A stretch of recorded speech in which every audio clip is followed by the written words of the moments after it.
One of the explanations of that kind of recognition is being, consciousness.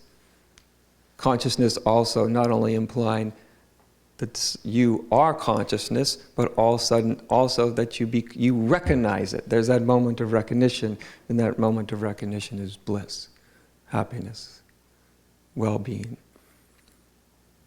I like to call it irrational happiness. Because there's no reason for the happiness necessarily. You can't point to it other than the recognition. You can't point to anything that's happening and saying, this happened in my life and therefore I feel really good, Whereas when we're in our egos, happiness is always defined by something good that's happening. Some event, some meeting, something that's actually happening. That's sort of the feeling of happiness that makes sense, This happened, everything went my way, and I feel happy about it, Of course, it's temporary, It's just a matter of time until something doesn't go your way, and then on the ego level, you lose your happiness. On the level of soul, or being, or consciousness, you could use any of these words, on that level, you could be in the moment of recognitions and things could very much go in a way that some people may say isn't going your way, and you'll be happy anyway. You may be challenged, doesn't mean you'll never feel challenged, but there's that underlying sense of happiness. It's just part of that recognition. And when people recognize that recognition can either be a temporary recognition, it's always rather sudden, usually, temporary recognition, or permanent recognition. In other words, you can sort of recognize it. Oh, that's what I am. Oh, lovely.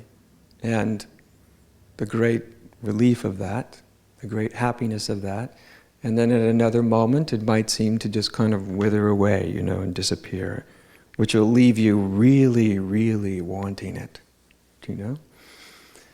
In fact, a lot of people's spiritual lives begin through some little brief moment of recognition. It's like the little aperture opens up, and all of a sudden there's this great sense of well-being and happiness and absolute okayness, and then maybe it closes down, And then you start on a spiritual search. Which is both fortunate and unfortunate, It's fortunate in the sense that at least you're starting to move in that direction consciously. It's also unfortunate that the whole nature of seeking seems to keep reinforcing that what you're looking for isn't present now. That's the drawback to seeking, that's the trick of it. That's the sleight of hand, that anytime we're seeking for something, especially anything that's spiritual, that has to do with truth and reality, the seeking itself makes it appear as though what we're seeking isn't now completely at hand.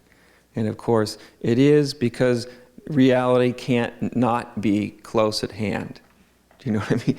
Being reality, it can't not be there. Illusion can come and go. You can delude yourself and then you can undelude yourself. But reality, you can become aware of it and then you can become unaware of it. But reality never goes anywhere.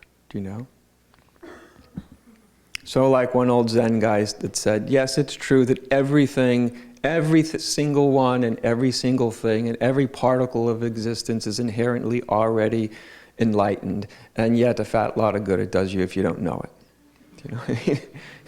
It's like, if it's like somebody that you find out at the end of your life, with your last breath, someone comes up and said, oh, you never got the note that I put $1 billion in your bank account at birth?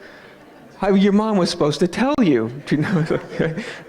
You had the money all along, but thanks, that really helps me now. So the moment of recognizing, on many different levels is all important.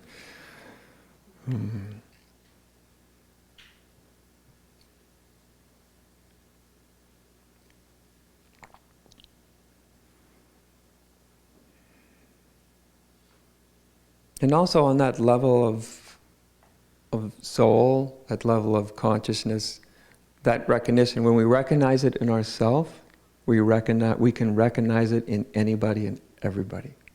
No matter how confused they are, you can just look at them and you can see that they are this exact same pure, beautiful essence. They may be confused, they may not be, they may be totally clear, but it doesn't matter. Their essence is exactly the same.